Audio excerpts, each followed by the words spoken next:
नमस्कार, मैं डॉक्टर विवेक यादव। आज मैं एक शिक्षाविद नहीं बल्कि देश के करोड़ों बच्चों का पक्षकार बनकर खड़ा हूँ। मेरा सीधा सवाल एनसीईआरटी से है। क्या देश के बच्चों का दिमाग कोई रफ नोटबुक है जिस पर आप जब चाहे अपना नया ज्ञान थोप दे और जब चाहे उसे मिटा दे?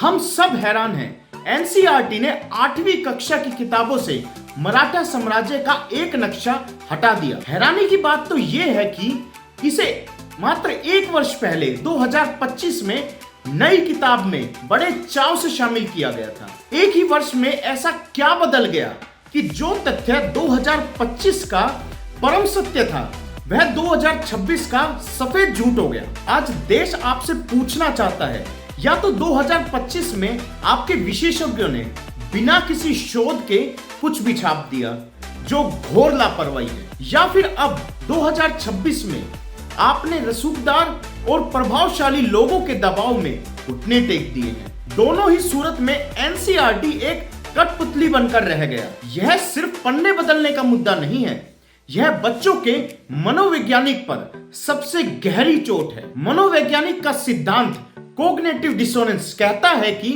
जब बच्चे का स्थापित विश्वास अचानक टूटता है तो उसके भीतर गहरा मानसिक तनाव पैदा होता है। एक पल के लिए उस छात्र का सोचिए जो उसी परम सत्य पर विश्वास करके महीनों तक उस नक्शे को याद करता, परीक्षा में लिखता।